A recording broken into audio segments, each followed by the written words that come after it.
로마서 8장 1절에서 2절입니다. 우리 다 같이 합독하시겠습니다. 시작. 그러므로 이제 그리스도 예수 안에 있는 자들에게는 결코 정죄함이 없나니 그들은 육신을 따라 행하지 아니하고 성령을 따라 행하느니라. 이는 그리스도 예수 안에 있는 생명의 성령의 법이 죄와 사망의 법에서 나를 해방시켰기 때문이라. 아멘. 자, 이제 8장은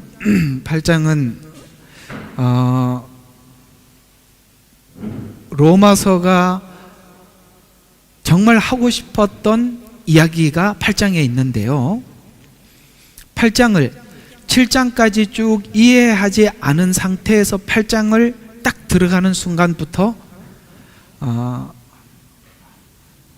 이게 뭐라고 좀 표현을 하면 좋을까, 이제 이렇게 한번 표현을 해볼게요. 자, 에덴 동산에서 아담과 하와가 먹지 말라 먹는 날에는 죽으리라가 그 안에서 이 엄청난 혜택을 볼 때는 몰라요. 이런 게 있잖아요. 너무 부잣집에 태어나서 돈이 아쉬운 게 없이 태어난 사람이 아쉽다는 말을 했을 때, 옛날에 이제 좀 더 있다. 옛날에 고바우라는, 혹시 그 신문에 보면은 내 편 카드로 나오는, 다들 나이가 이제 저희 나이가 아니라서 잘 모르시는, 옛날에 이게 조선일보나 이렇게 하면은 고바우라는 그 내 편, 내 컷이 이렇게 하나 나와요. 그게 이제 어떤 상황을 만들어서 이제 뭐 메시지를 전달하는 건데, 그 참 매일매일 그 만드는 것도 참 쉽지 않을 텐데 재미있는 게 있어요. 근데 거기 이런 얘기가 하나 나와요. 어떤 이야기가 나오느냐면은, 이제 아버지가 이제 앉아서 옛날에 어려웠던 그 6.25 때나 뭐 이렇게 어려웠던 시절을 이야기를 해요. 그러니까 아이가 듣고 지금 부여하잖아. 넉넉하게 사니까 아버지 얘기가 무슨 얘기인지 알아듣지를 못하는 거예요. 그래가지고 뭐 그때는 우리는 보릿고개 이야기를 하고, 보릿고개가 뭔지, 뭐 먹을 게 없어서 이렇게 했다는, 뭐 먹을 게 없는지 이해가 안 가요. 그래서 이야기를 다 듣더니 자식이라는 놈이 하는 말이 뭐라 그러냐면은, 아니 그러면 쌀이 없으면 라면 끓여 먹으면 되지? 이렇게 얘기를 했단 말이에요. 그러니까 아버지가 화가 확 나서 아들한테 뭐라 하냐면, 이놈아 라면도 없단 말이야, 이렇게 하면서 끝이 났는데, 우리가 넉넉하게 살면 부족하게 살았던 사람의 이야기를 못 알아듣잖아요. 아담과 하와가 그 실수를 한 거거든요. 얼마나 넉넉해요. 모든 것에 자유를 줬어요. 이해가 가죠? 거기 있는 모든 짐승의 주인이었어요. 그럼에도 불구하고 뭐가 안 되냐면, 비교할 게 없으니까 넉넉함이 얼마나 소중한지 모르는 거예요. 그래서 하나님께서 선악과 따먹는 걸 내버려 뒀대요. 먹고 갔다 오라고. 이게 성경 이야기예요. 둘째 아들 이야기죠. 짧고 명료하지요? 로마서 8장이 그리스도 예수 안에 정죄함이 없나니가 1장부터 7장까지 죄의 흉악함, 은혜를 줬는데도 은혜를 악용하는 이런 것을 차근차근 설명을 해놓지 않는 상태에서 오늘 읽었던 그리스도 예수 안에는 정죄함이 없나니가 얼마나 위험하냐 이 말이에요. 먹어라, 자유를 주었어요. 이 먹도록 자유를 준 것이 아무것도 비교할 것이 없는 상태에서 준 자유, 넉넉함은 너무 위험하다는 거예요. 여러분이 예수님을 만났을 때 만나기 위해서 찾아 나타났던 시간이 없이 만난 예수가 우리에게는 아무 의미가 없다는 것이죠. 성경은 여러분과 제게 분명히 그리스도 예수 안에는 정죄함이 없다는 선포를 하고 있습니다만, 이 선포가 악용되지 않기 위해서 성경은 지금껏 많은 부분들을 우리에게 이해시키고 설명해 왔었습니다. 이런 말씀 때문에 구원파가 나오기도 하고, 이런 말씀 때문에 구원파는 아니지만 그냥 우리 흔히 말하는 한 번 믿어 천국 가면 영원한 구원이다라는 그런 이상한 논리로 신학 체계를 세워서 설명을 하는 이런 사람들도 나오더라는 것이죠. 근데 오늘 이 말씀을 우리가 어떻게 이해를 하느냐에 따라서 우리의 신앙의 방향이 많이 달라지는데, 특별히 율법을 어떻게 보는가에 따라서 우리가 받은 복음이 다른 복음이 될 수도 있다는 것이죠. 이게 이제 갈라디아서 이야기인데, 갈라디아는 심오한 진리가 담겨 있습니다. 할 얘기는 많고 저는 참 바쁩니다. 할 얘기가 정말 많아요. 어쨌든 그게 참 감사한 것 같아요.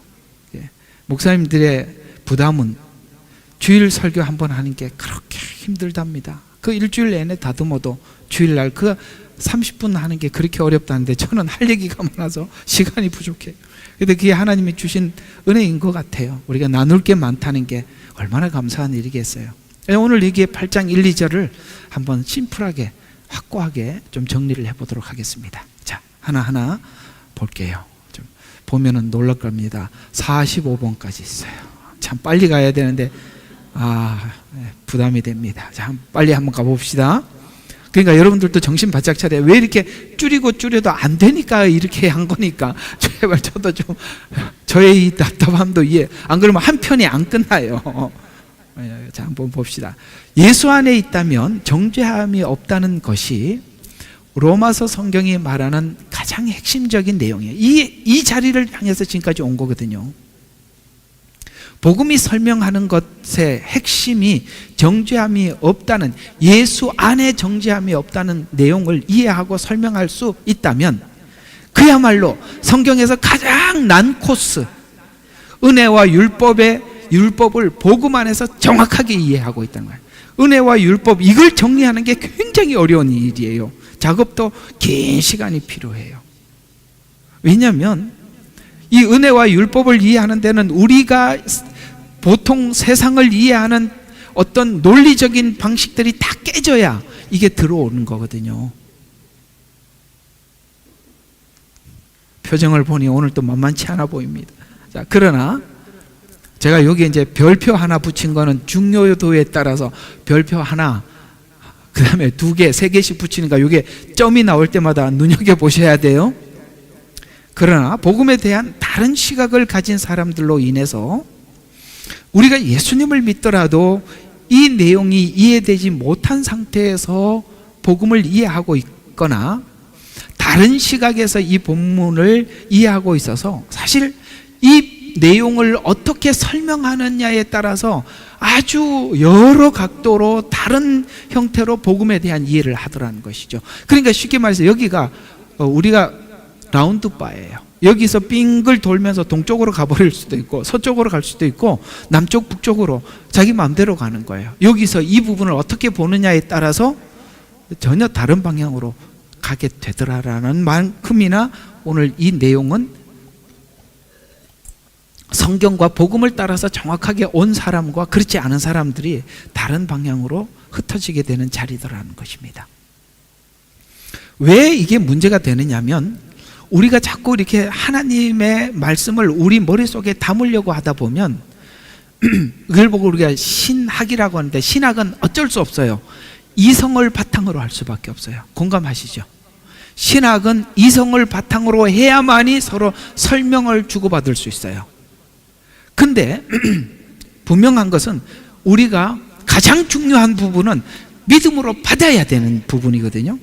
그걸 이성으로 돌파하려고 시도하는 순간부터 모든 것이 오작동이 난다 이 말입니다. 바로 이 부분이 그 지점에 가장 많이 오작동이 날 수 있는 부분이에요. 어떤 거냐면 사람들은 자꾸 단계별로 성경 신앙을 이해하려고 그래요. 성숙도가 있다는 거예요. 자, 보세요. 우리는 신앙에 성숙도가 있다고 딱 생각을 하고 나면 내가 육신의 생각과 하나님의 생각, 성령의 생각이 나는 옛날에 9대1이었다가 8대2, 7대3, 6대4 5대5 막 이렇게 해서 나는 지금 8대2까지 올라왔어. 누구는 2대8이야. 이렇게 하지 말라 이 말이에요. 쉽게 말, 왜 그렇게 하지 말아야 되느냐면, 그렇기 때문에 문제가, 왜? 이성으로 틀로 잡으려고 하다 보니까 그렇게 단계를 집어넣는데, 한번 물어볼게요. 그 단계가 있다고 얘기한다면 한번 봅시다. 욥기를 한번 보자고요.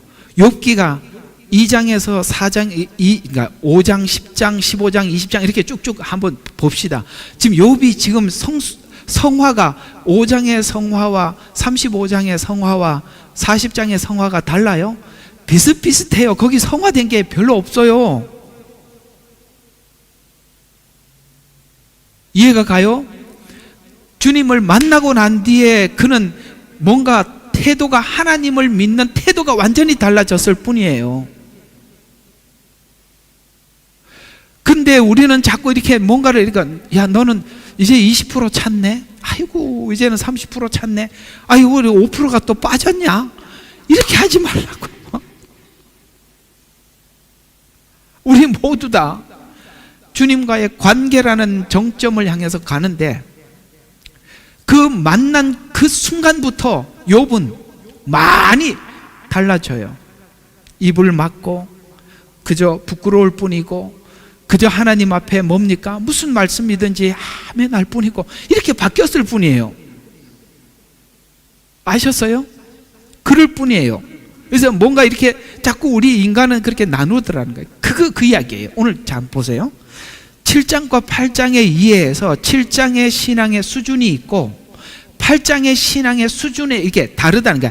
그래서 사람들이, 나는 아직도 7장이야, 헤매고 있어, 오라, 나는 공고한 사람이라. 8장에서는 와, 나는 이제는 그걸 넘어섰어. 그래서 너는 7장이냐, 나는 8장이다, 이거 하지 말라는 거야. 이렇게 나눠놨다고요. 그래, 나눠져 있는지도 몰랐죠. 그렇게 생각하고 설교하는 분들이 많아요. 뭔가 좀 자기가 성경이 열렸다고 이야기하는 분들 중에 자꾸 그렇게 설명을 해나가는데, 그건 성경이 말하고 있는 내용에 따라서, 복음을 따라 설명한 것이 아니에요.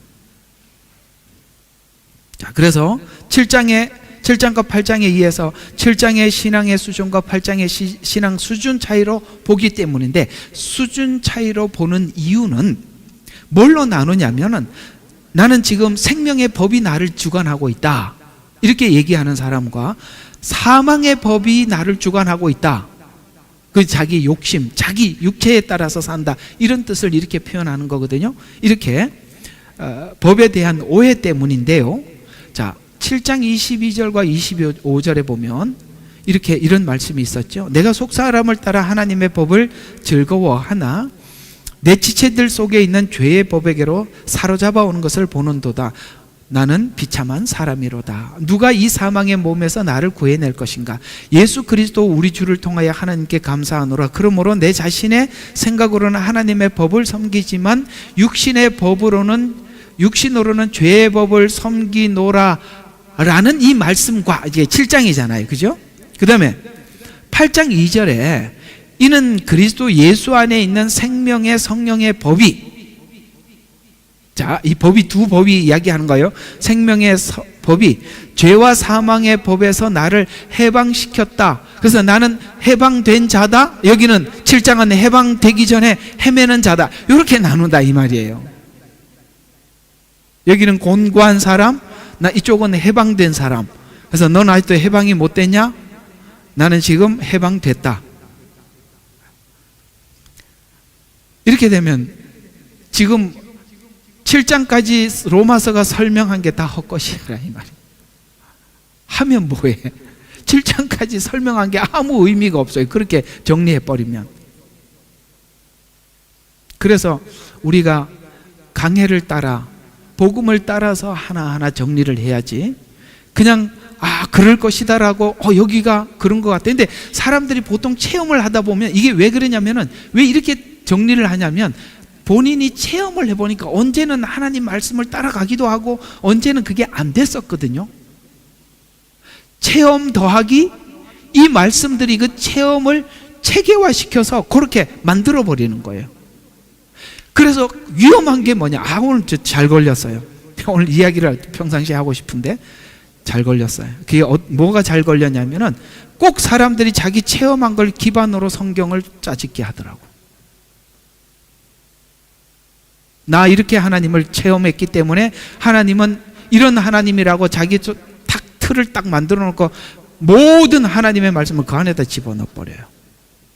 그래서 자기가 체험한 걸 틀로 성경을 짜맞추는 거 들어보면은 정말 듣기 거북해요.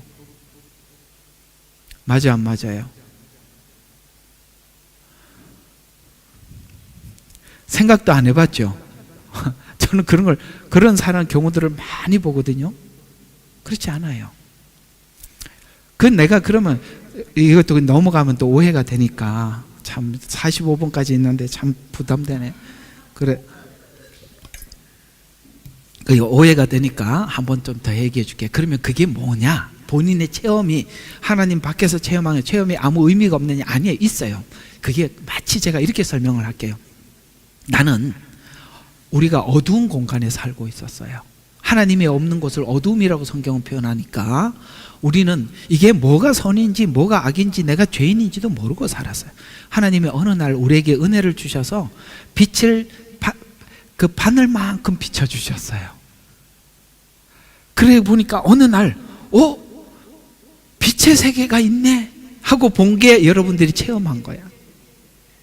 그러니까 쥐구멍보다 작은 어떤 구멍을 뚫어서 하나님이 우리에게 빛을 비춰주신 거예요.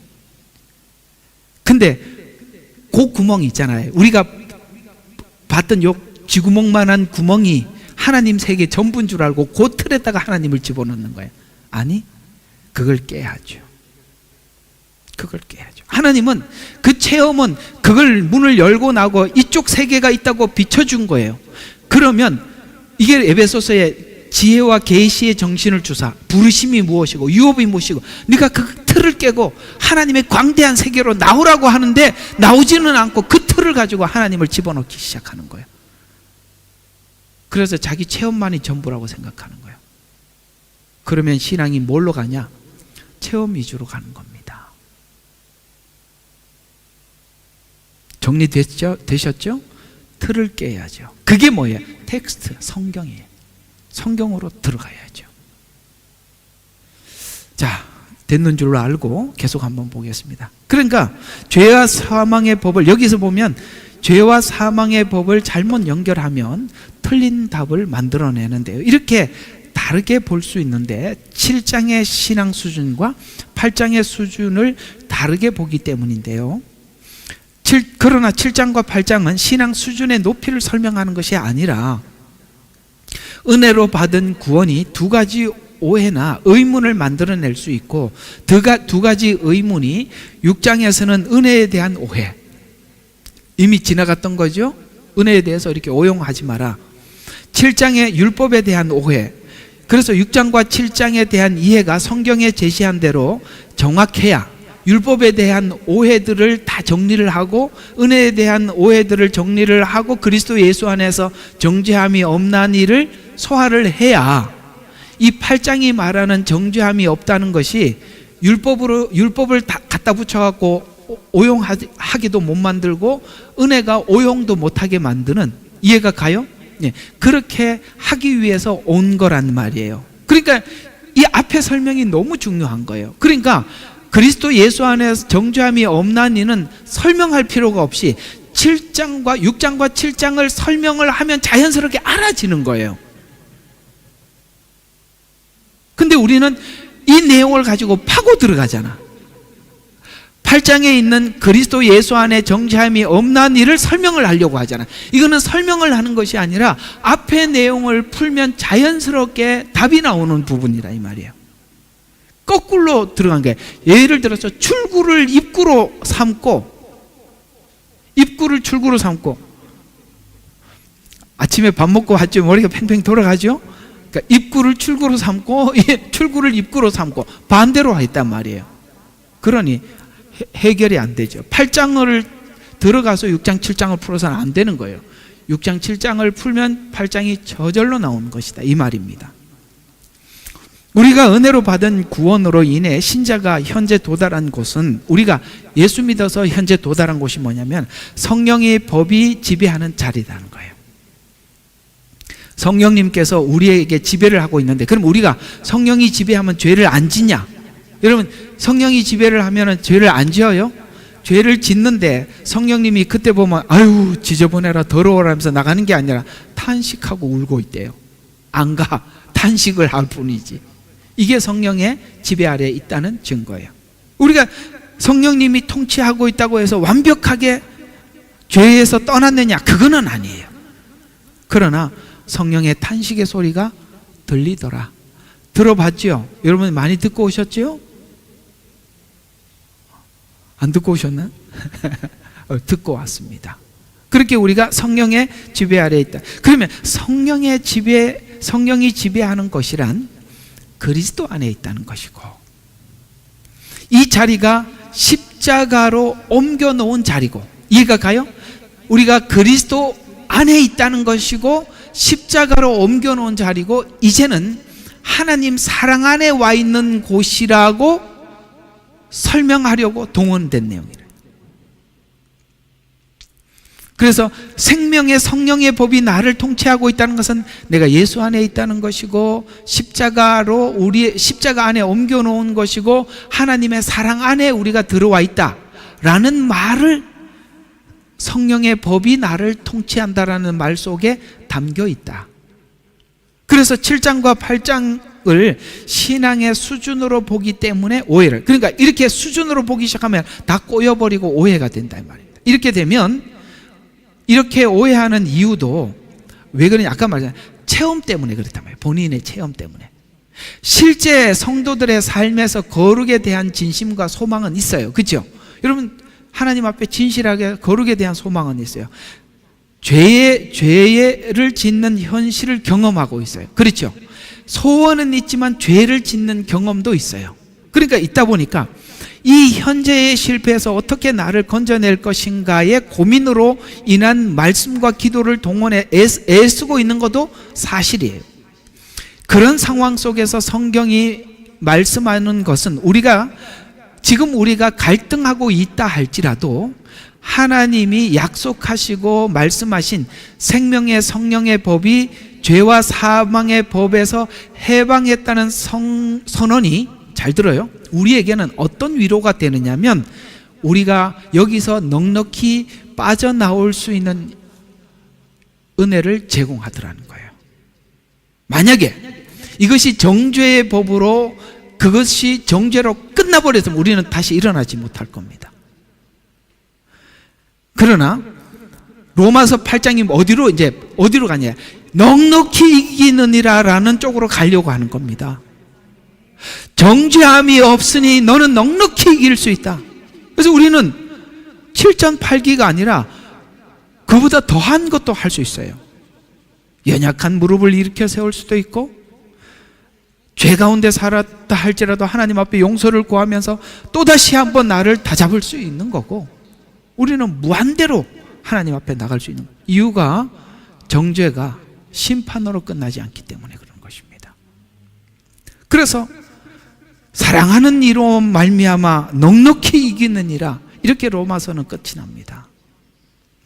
그래서 넉넉히 이기게 하는 감동이요 힘이라는 것입니다.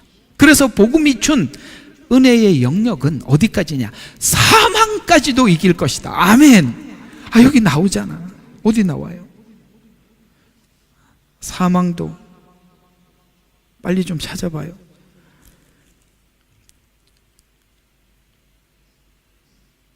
예, 37절인가요? 예, 여기 있네. 38절.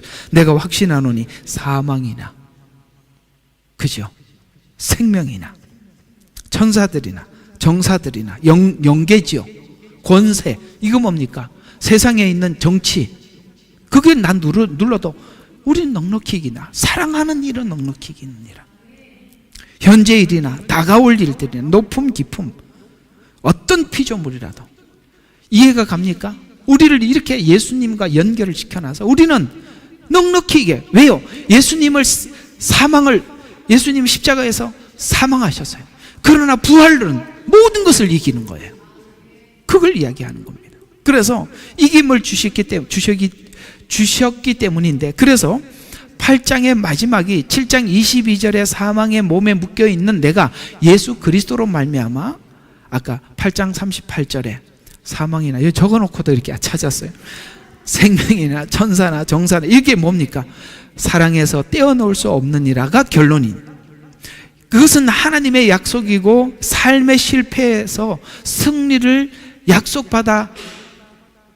받아가는데 그 근거가 하나님의 사랑이 된다. 아까 우리 불렀던 찬송가에 뭐가 있어요? 오신실하신 주, 오신실하신 주, 내 너를 떠나지도 아니리라, 버리지도 아니리라. 우리는요, 우리 믿음의 1000%, 10,000%가 어디 붙어 있냐면 하나님의 신실함에 붙어 있어요.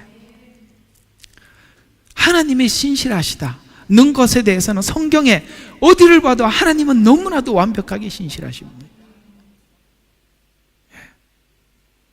우리가 끌어안아야 될 모든 죄와 허물을 말없이 지고 가신 신실하신 하나님. 그만큼 신실하면 뭐가 또 필요하냐 이 말이에요. 이 약속 안에 우리가 있다고 설명하고 있는 중입니다. 8장은 구원을 다루고 있고 구원받은 자리가 어딘지를 설명하고 있는데, 또 8장 2절을 완전 성화라고 주장하는 사람들이 있는데, 나 이제 성령의 법이 나를 주관하고 있다, 나는 완전히 성화됐다. 성자가 가끔씩 생겨요. 이만희 씨도 그런가 봐요.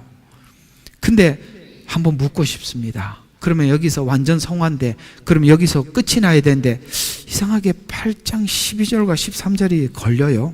한번 좀 해석을 좀 해달라고 부탁을 해야 될 것 같은데 한번 읽어보죠. 이 말이 어떻게 나오는가? 자, 몸의 행실을 죽이면 살리라, 이런 말이 나와요. 성화되었는데 뭐 죽일 게 뭐가 있겠어요? 완벽하게 성화됐는데. 자, 이 말은 몸의 행실을 죽이면 살리라는 말이 그 뒤에 따라서 나오는데, 이 말의 겉면이 나올 필요가 없죠. 왜냐하면 완전히 성화되었는데 죽일 게 뭐가 있고 살릴 게 뭐가 있겠어요? 그렇게 무슨 단계로 보지 말라 이 말이에요. 여기까지 오면 완전 성공, 7장에서는 헤매는 자리, 이렇게 하지 말라고요.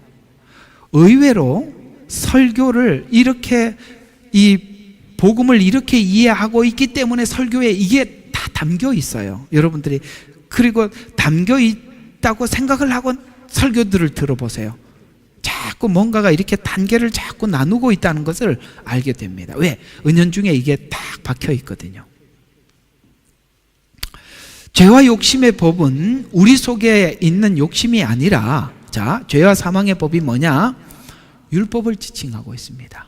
그건 아까 자꾸 자기 피부로 느끼는 자기 문제로 보고 있는데, 성경은 이걸 율법이라고 이야기하고 있어요. 자, 그게 그러면은 율법이니까 그건 내 안에 있는 욕심이나 이런 건 아니라 이 말이에요. 거기다가 붙이지 마. 죄와 사망의 법이 내 안에 욕심, 이렇게 붙이지 말라는 거예요. 성경은 죄와 사망의 법을 율법이라고 계속 설명해 왔었어요. 그러면 나는 여러분들 정말 거의 신학교 4학년 수준 참 설명을 해드리는 게 참 쉽지 않아요. 저는 항상 하나님 앞에 가끔씩 그런 고민을 합니다. 하나님, 그냥 평범한 설교자로 세우시지 맨날 저는 어려운 것만 설교하게 하십니까? 그런데 저는 또 이렇게밖에 안 보이니까 방법이 없어요. 어쩔 겁니까? 그래도 한번 풀어봐요. 그러니까 쥐가 나더라도 이게 안 넘어가면 헤매. 그러니까 한번 복잡하지만 한번 정리를 해봐요. 이게 굉장히 중요한 정리거든요. 자, 율법이 죄와 사망의 법이다. 이제 제가 그걸 좀 여러분들의 해명을 해드리려고 하는 것인데요. 로마서 7장 7절과 8절에 보면 율법이 죄냐라고 이제 우리에게 역으로 질문을 했어요. 성경이 우리에게 질문을 했어요. 근데 결코 그럴 수 없느니라라고 성경이 질문을 하고 자기가 대답을 했어요. 왜냐하면 우리는 틀린 답을, 율법이 죄냐 그러면 예 그렇습니다 그럴까봐 빨리 대답을 한 겁니다. 아니다, 결코 그럴 수 없느니라. 그건 율법이 너에게 가르쳐 준 거잖아. 율법이 우리에게 뭘 가르쳐 줬냐면 탐내지 말라라고 하지 아니하였다면 내 속에 정욕, 이제 이거는 아마 저쪽에는 탐심을 알지 못해 이렇게 표현했을 겁니다. 그죠? 그러니까 보세요. 우리는 율법을 처음에는 어떻게 접근하기 시작하냐면 나 위에 하나님 외에 다른 신을 섬기지 마라, 뭐 하지 마라, 하라 하지 마라, 이렇게 이제 하나의 목록인 줄 생각했는데 그 목록을 지키려고 하다 보니까 계속 목록을 지키지 하라는 거는 하지 않고 이게 반대로 하더라는 거예요. 성경에서는 하라는 거는 하고 싶고, 그죠? 이게 희한하다. 나는 안 하고 싶은데, 지금 그 얘기잖아. 로마서 7장이 나는 안 하고 싶은데 자꾸 하더라는 거예요. 그러니까 내가 보니까 이게 목록의 문제가 아니고 내 속에서 뭔가 자꾸 끌어당기는구나. 이제 그걸 해서 결국에는 처음에는 율법이 목록으로 이해를 했다가 그 목록이 나한테 뭘 가르쳐 줬냐면 이 죄가 내 속에서 나온다는 걸 가르쳐 줬대.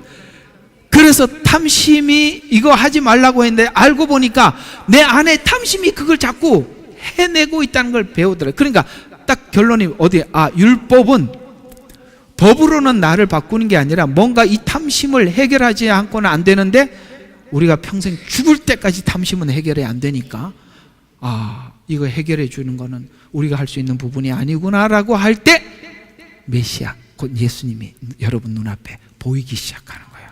그러라고 율법이 앞에 있는 것이다, 이런 이야기잖아요. 자, 그래서 봐요. 율법이 우리에게 정욕을 지적하지는 않았는데 율법을 가지고 씨름을 하다 보니까 내가 정욕을 발견하게 된 거예요. 근데 이제 여기서 조심하라는 거예요, 성경이. 그래서 죄와 사망의 법이 네 안에 있는 탐심이라고 이 꼴 이렇게 연결시키지 말라는 거예요. 이해가 가요? 그런데 사람들은 그렇게 연결을 시켜서 풀더라는 거예요. 아니요.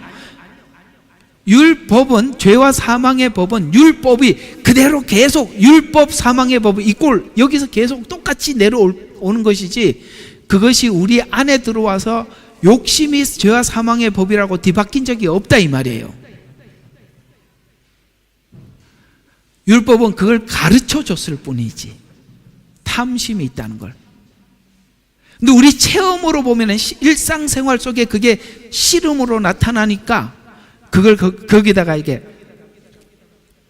체계화 시켜버린 거예요. 그게 학문. 아까 말했죠. 항상 계시는 어느 지점에 가면은 이성으로 담을 수 없는 부분은 믿음으로 받아들여야 돼요. 이 부분이 바로 그 지점이라 이 말이에요.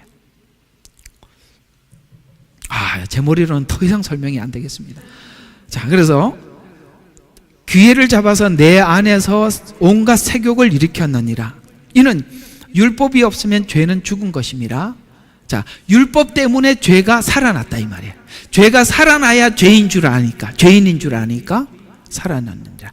계명이 오자, 그래서 딱 우리가 탁 와닿는 게 뭐냐, 율법 때문에 와닿는 게 뭐냐면 계명이 오자 죄는 살아나 버렸고 내가 죽었다는 현장을, 그래서 죄인이라는 것을 드디어 인지하기 시작했다는 거예요. 율법 없이 이게 돼요, 안 돼요? 에덴 동산에서는 이게 없다, 이 말이에요. 아까 그 얘기예요.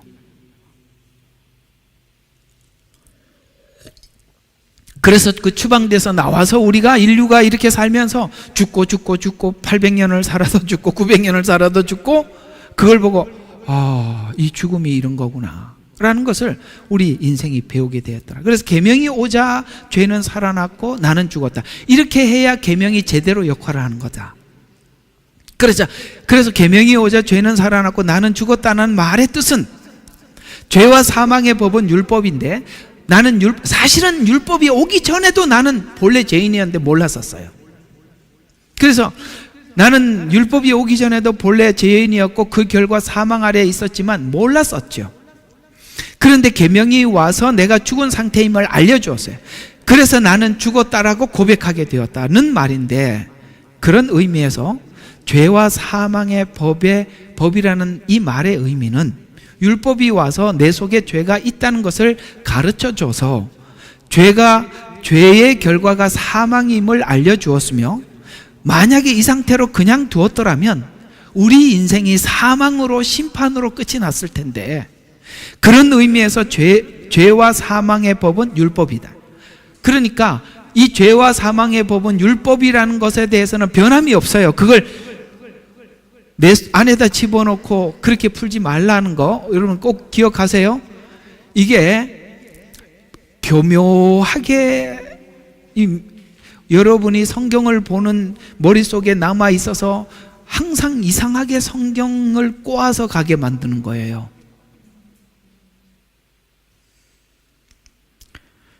이렇게 할 때 제가 항상 하는 말이 있죠. 그렇다면 그런 줄 아십시오. 네. 제발 그냥 이렇게 받아놓고 나중에 목사님 그때 말이 그거였구나. 그래도 늦지는 않으니까 일단은 그건 공식처럼 받아두시면 되겠어요?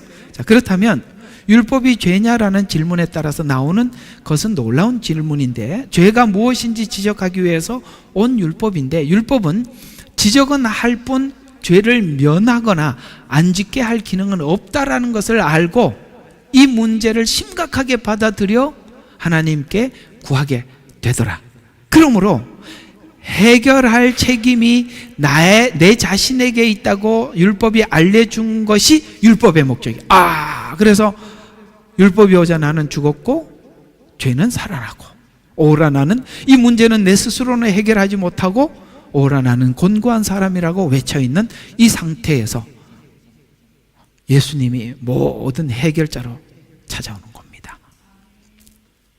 그렇다면 율법이 지적한 죄와 죄의 책임에서 벗어나기 위해서는 내 안의 탐심과 욕심에서 내가 스스로 벗어나야 하는데, 탐심과 욕심의 지배에서 벗어날 힘이 없는 것을 설명하는 것이 율법에 대한 설명을 성경이 설명하는데, 그 말을 이렇게 설명을 하고 있습니다. 이제 그 다음 읽었던 3절 4절에 가보면 율법이 육신을 통하여 연약하여 할 수 없으므로 인정하시죠. 율법이 선한 것을, 선한 의를 만들어내라고 주기는 줬는데 왜 안 되더라? 육신을 통하여 연약해서 못하더라. 안 되더라.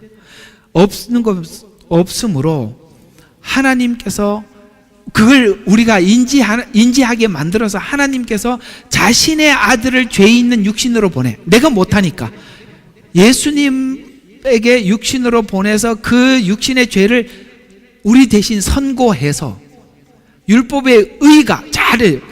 포인트는 여기에 동그라미 빨간 줄 치세요. 뭐냐면 율법의 의가 우리 안에서가 핵심이다 말이에요. 그래서 별 3개 안에서, 이게 핵심이야. 율법은 밖에서 나를 요구해. 근데 내 안에서 거부를 해. 예수님이 내 안에 들어와서 율법이 내 안에서 이루어지게 하려고 예수님을 준비해 뒀대요. 이야, 엄청나죠? 이 정도 이야기는 여러분들이 이 메시지를 듣고 성경을 가슴에 끌어안고 밤새도록 엉엉 울어야 될 메시지예요. 이게 엄청난 메시지입니다. 저는 사실 예수님 만나고 이런 부분 때문에 제 가슴을 주체할 수 없었어요. 얼마나 울었는지 모릅니다. 이 복음이 주는 이 은혜의 깊이는요, 여러분 말할 수 없어요.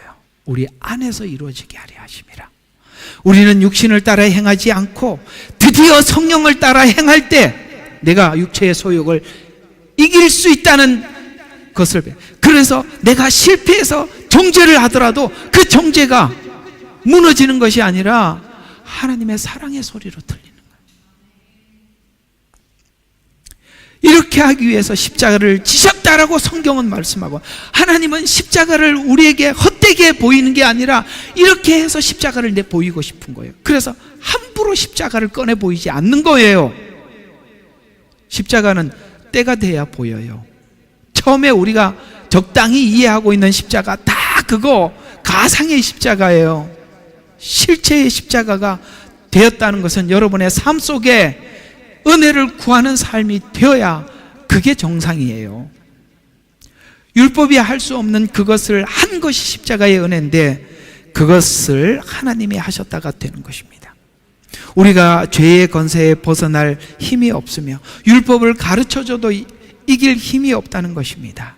죄의 지배에서 벗어날 힘이 없으며 또 더 나가서 실천할 힘도 없는 상태에서 7장 10절에 보니까 생명에 이르게 하는 계명이 도리어 나를 사망에 이르게 하는 것으로 판명되었도다라는 이 단식 앞에 이렇게 많이들 틀리는 것이 이렇게 생각하죠. 자, 그래서 이제 또 사람들이 얼마나 우리 마음이 배배 꼬여 있는지 이런 꼬임도 성경은 다 알고 지적을 한 거거든요. 자, 우리는 또 이런 얘기를 하면 이 7장 10절을 보고 사람들 또 이렇게 하나님 앞에 항의해.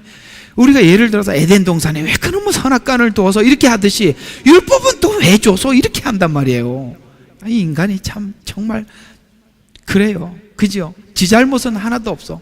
전부 다 누구 탓이야. 그러니까 네가 왜 먹었느냐. 그러니까 아담이 준 당신이 준 하와 때문이라 그러고 아담 보고 하와 보고 왜 먹었냐 그러니까 당신이 준 저 뱀 저놈 새끼 이러고 앉아 있단 말이에요. 전부 다 남 탓하지 내가 그랬어요라는 아무도 없고, 그죠? 이게 인간이에요. 그러니까 에덴 동산에는 선악과는 왜 뒀대요? 그놈의 율법은 왜 줘가지고 그놈은 왜 사망을 선포했대요? 이러고 앉아 있단 말이에요. 그 말이에요. 이게 그 말이거든요. 한번 풀어봅시다. 만약 율법을 선언하지 않았더라면 죄를 지어도 정죄하지 않았을 텐데 율법이 선포되었기 때문에 우리가 처벌을 받게 되었습니다 라고 하나님 앞에 항의하더라는 거예요.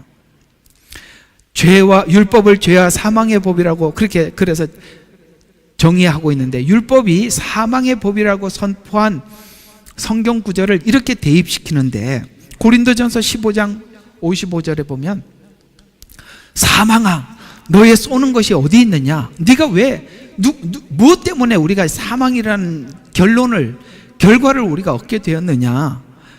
음부야 너의 승리가 어디 있느냐? 왜 음부가 우리가 죄 지은 사람들은 지옥으로 가잖아요.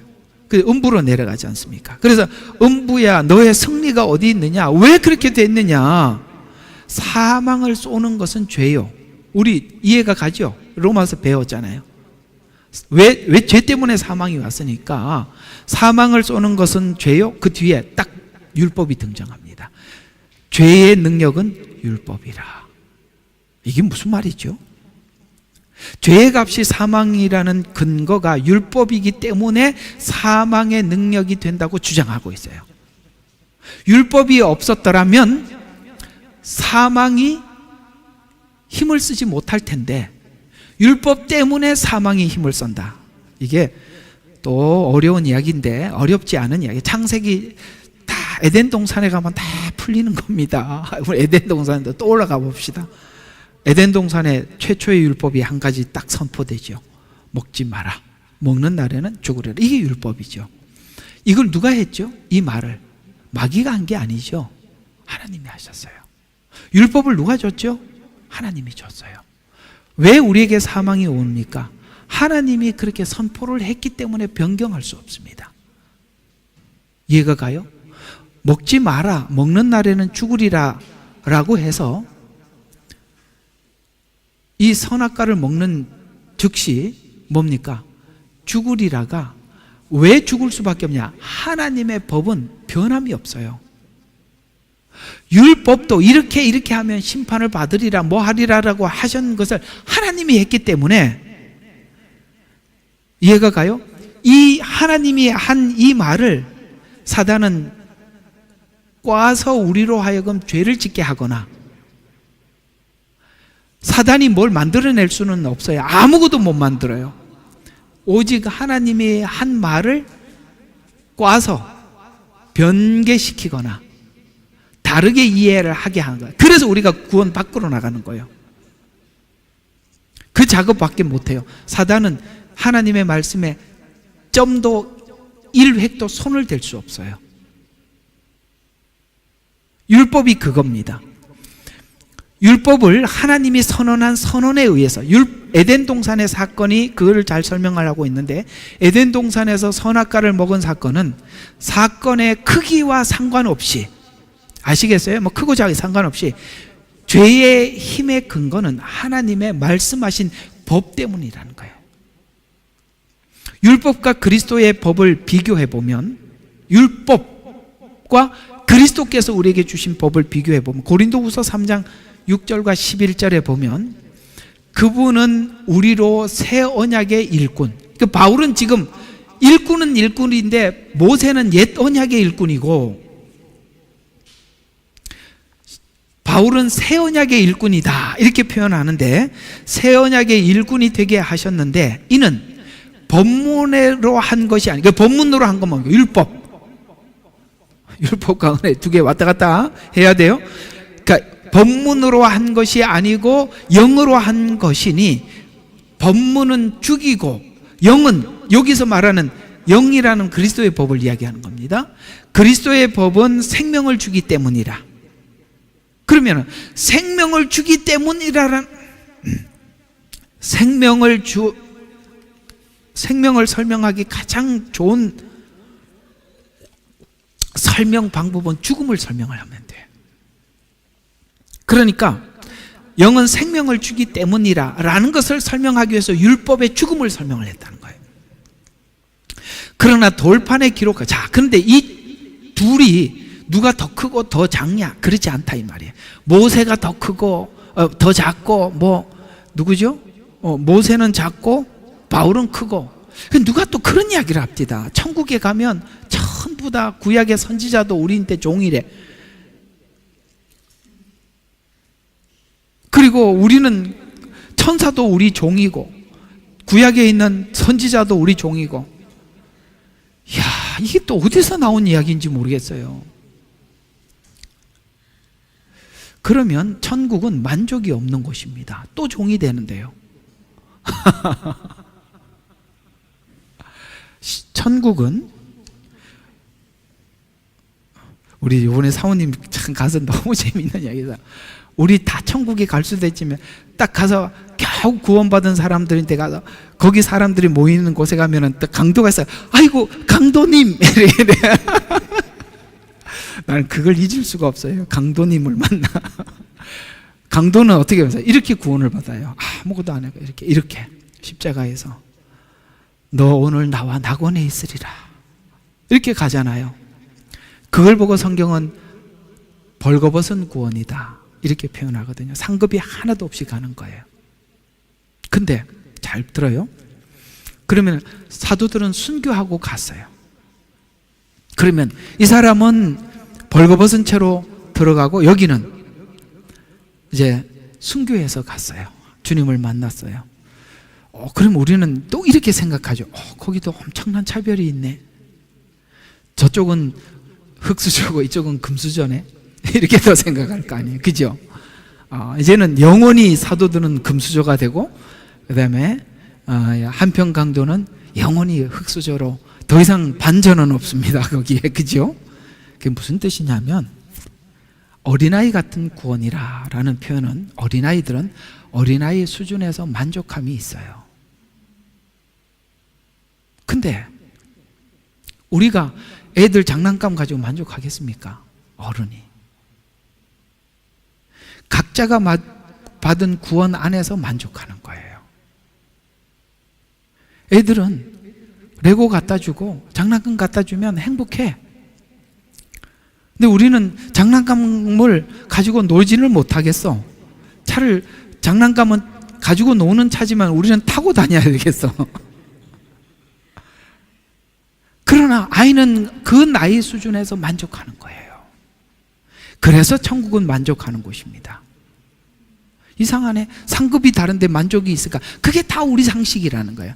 그래서 그런 식으로 짜놓으니까 이상한 거예요. 전부 다. 아니요, 모두가 자기 수준에서 만족하는 곳입니다. 정리가 되셨죠? 굉장히 궁금했었죠? 간단한 이야기입니다. 그래서 어린아이 구원이라고 표현하니까 어린아이 구원이라는 거예요. 근데 하나님께서 구약의 모세, 그 다음에 신약의 바울은 두 대표자인데, 하나는 옛 언약의 일꾼이고 그 다음에 바울은 새 언약의 일꾼인데, 자, 근데 이걸 이렇게 이야기합니다. 자, 그 옛 언약의 일꾼으로 부름을 받은 모세가 이스라엘 자손이 모세의 용모와 영광, 즉 없어질 버릴 영광 때문에 그 얼굴이 주목하여, 그러니까 그걸 받아 내려왔을 때 얼굴에 광채가 나 사람들이 볼 수가 없어서 수건을 가렸다 이 말이에요. 그런 것처럼 주목할 수 없었거늘 하물며 영의 직분은 더욱더 영광스럽지 않겠느냐. 바울이 자기가 받은 이 새 언약의 일꾼, 이거는 뭡니까?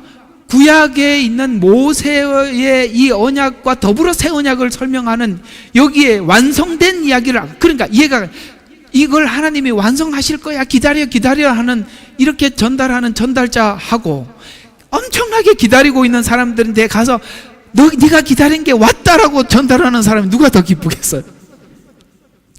바울이 더 기쁘겠죠. 그럼에도 불구하고 그 옛 언약의 일꾼을 하나님께서 그걸 받았을 때, 율법을 받았을 때 모세의 얼굴에 광채가 난 것처럼 모세만 그렇겠냐? 구약에 예수님이 올 날을 기다렸던 모든 사람들이 하나님의 영광의 광채를 받고 빛이 날 만큼 은혜로웠다. 차별이 없다 이 말이에요. 그러면서 영의 직분이 더욱 영광스럽지 않겠느냐. 정죄의 직분이 영광스럽다면 구약 율법이죠. 의의 직분은 영광이 더욱 많으리라. 저는 이렇게 이 복음을 전하는 이 순간이 얼마나 행복한지 몰라요. 영광의 직분이잖아요. 정말 저희들 인생 속에 하나님께서 이렇게 써주시는 게 얼마나 감사한지 몰라요. 나귀가 사람들에게 영광을 받지만, 예수님이 영광을 받지만 나귀도 거기에 덩달아서 영광이 되는 거예요. 없어져 버릴 영광도, 버릴 것도 영광스럽다면 영속할 것은 영광이 훨씬 더 많으리라. 법문은 죽이는 것이라는 말은 대표적으로 십계명과 율법 전체를 의미하는데, 율법은 죽이는 것이라고 설명하는 것의 의미는 율법은 지키지 못해서 죽음을 초래했다는 말이고, 돌판에 새긴 죽게 하는 직분도 영광스럽다는 말과 생명과 영의 직분은 더욱 영광스럽다는 말을 대조해서 죽음의 직분이 영광스럽다는 것은 살리는 직분을 위해서 죽이는 직분이 영광스럽다. 그렇죠? 이해가 가죠? 이쪽을 설명하기 위해서 죽음을 설명한 그것도 영광스럽다는 거예요. 그래서 우리가 은혜를 이해하기 위해서 율법을 설명할 때도 사실은 짠 하고 이렇게 은혜를 꺼내놓는 그걸 기대하면서 막 사람들이 그 아시잖아요. 우리가 다음은 어떻게 됐대, 그 다음은 어떻게 됐대 막 그러다 결과적으로 이렇게 됐으면 좋겠는데 이렇게 몰고 가서 마지막 딱 꺼내는 순간 얼마나 좋겠어요. 그 얘기다 이 말이에요. 그래서 우리가 드라마가 끝날 쯤 되면은 누가 그러더라고요. 그때 우리나라 무슨 드라마가 나왔을 때,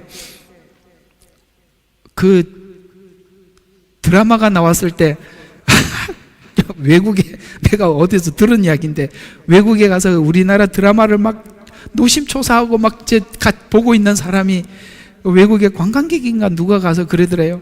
내가 부탁하는데 가서 저기 그때 배 뭐야 그 이름이, 그 배우 이름, 그 사람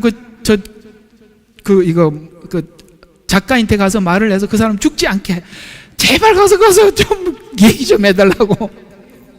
배용준이에요. 그래, 맞아. 그 배용준이 죽지 않게 그 좀 해달라. 나 죽으면 너무 슬플 것 같다고. 그러니까 우리가 율법은 지금 어디를 향해서 하느냐, 조마 이렇게 가는 거예요. 너 망했다, 죽었다, 끝이다, 어떡할래, 영원한 지옥이다 뭐 이렇게 해서 어떻게 해서 짠 하고 예수님을 꺼내놓고 싶어요. 그 둘의 직분이 전부 다 영광스럽다는 거예요. 이 내용을 이해한 상태에서 8장 1절에 그리스도 예수 안에는 정죄함이 없다라가 우리에게 얼마나 자유스럽냐. 그렇다고 해서 이걸 막 가느냐? 절대 그렇지 않다 이 말이에요. 그래서 이 정죄함이 없다는 말을 정확히 이해해야 됩니다. 이 말을 정확하게 이해하지 못하면 정죄하지 않으니 함부로 살아도 되겠니? 하나님이 그걸 지금 주의하는 거예요. 에덴 동산에서 선악과를 먹으면 하나님같이 되리라. 함부로 도전을 하게 되더라는 거예요.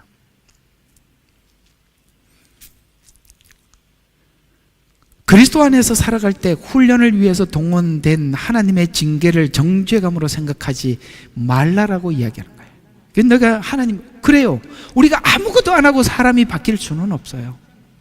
할아버지가 되니까 좋은 게 있어요. 훈계를 하지 않아도 돼.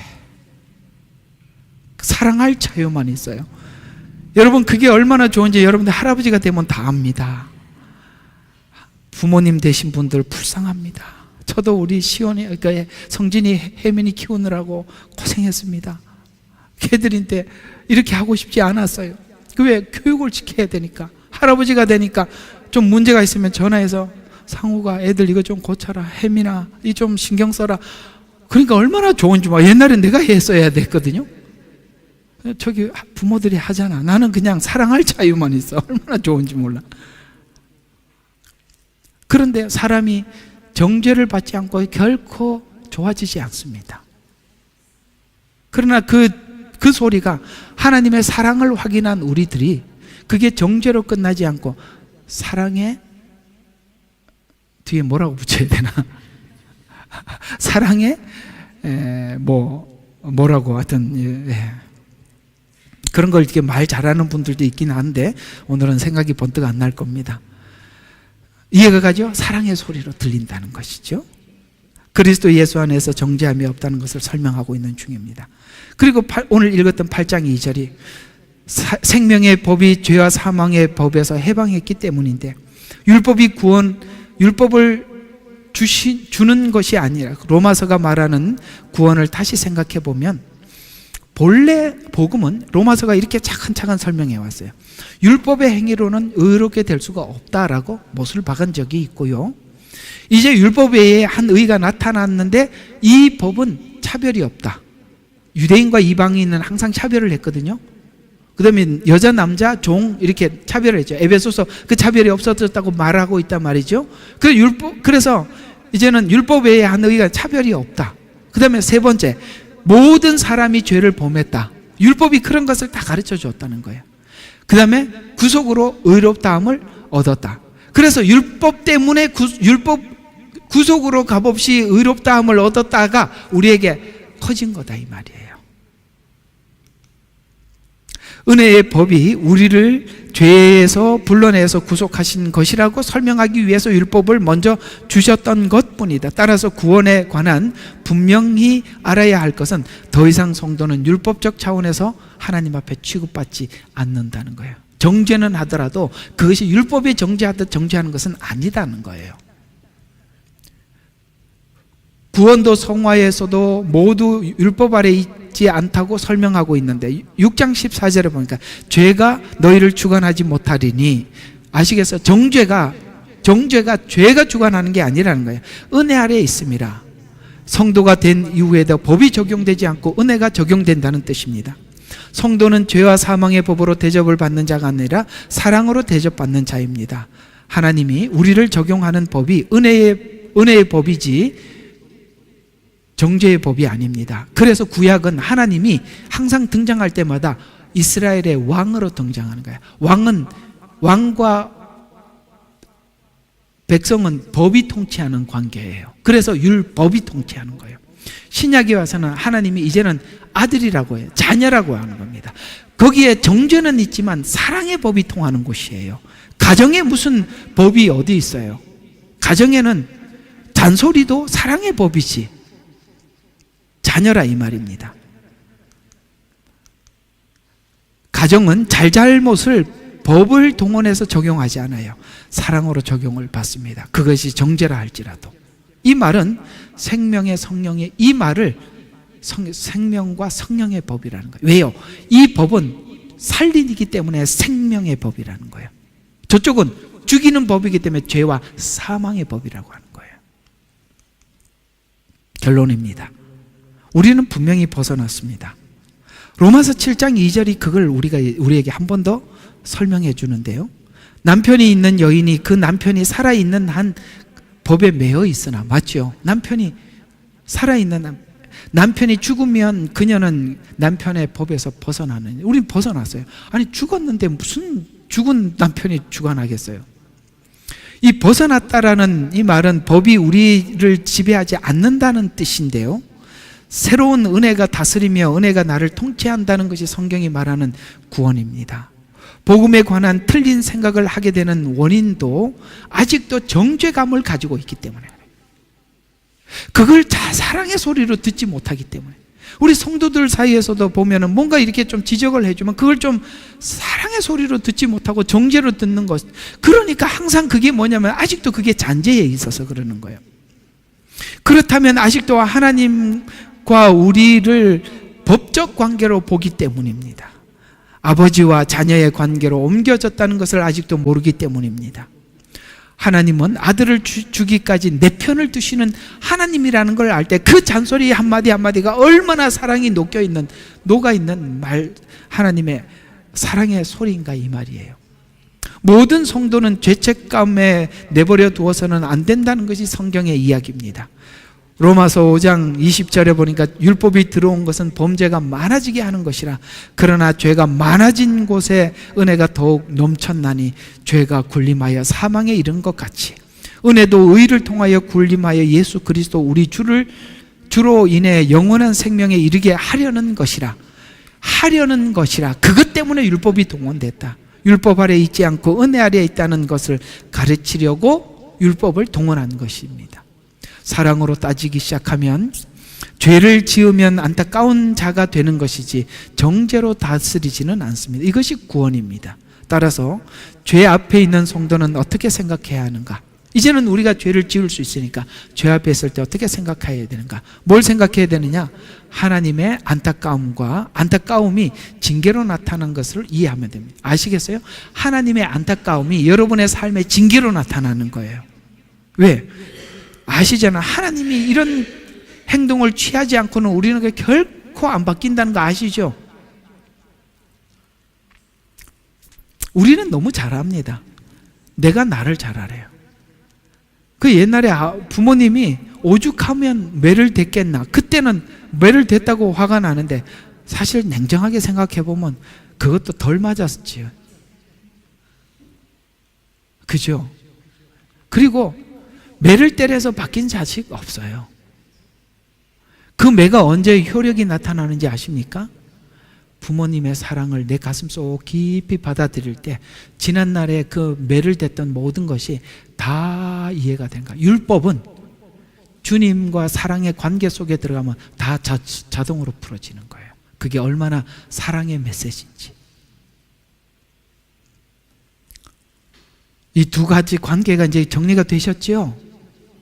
예, 로마서 8장 2절을 바꿔 생각하면 안 되는데 그리스도 예수 안에 있는 생명의 성령의 법을 생명의 원리의 법으로 생각하면 하나님이 동원하는 모든 것은 살리기 위해서 동원한다로 이해하면 됩니다. 이게 성도들이 지금 와 있는 위치라고 성경은 말씀하고 있습니다.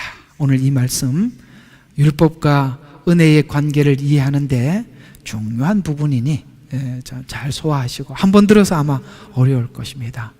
꼭 두 번, 세 번 들으셔서 이 관계를 여러분 잘 정돈해 주시면 되겠습니다. 오늘 이 이야기만 잘 정돈이 되면 정말 여러분들 많은 부분들이 오해가 풀릴 것입니다. 기도하고 마치겠습니다. 하나님 감사합니다.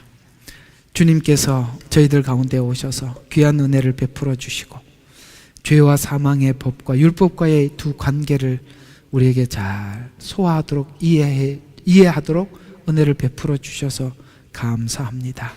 주님 원하고 기도하옵기는 이제 그리스도 예수 안에 있는 자에게 정죄함이 없다고 하셨사오니 하나님 주시는 이 귀한 모든 말씀을 사랑의 은혜의 목소리로 듣고 우리가 하나님 앞에 순종하며 감사하며 자발적으로 순종하며 나가는 성도들이 되게 하옵소서.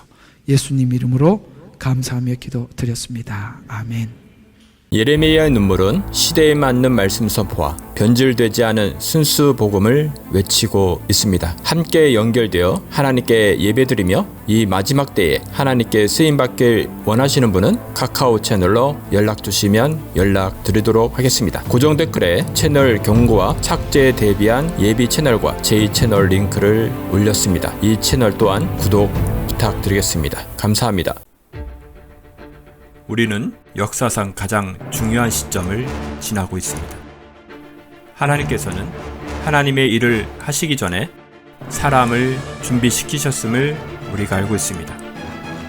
하나님 말씀은 마지막 때에 대추수, 대부흥의 때가 있다고 분명히 예언하고 있습니다. 아멘. 하나님의 말씀이 그대로 성취될 것을 믿습니다. 예레미야 눈물은 잠자는 교회와 영혼을 깨우기 위해 노력하고 있습니다. 이 가슴 뛰는 일에 함께 하길 원하시는 분은 카카오 채널로 연락 주시기 바랍니다. 당신은 위대한 하나님의 사람입니다.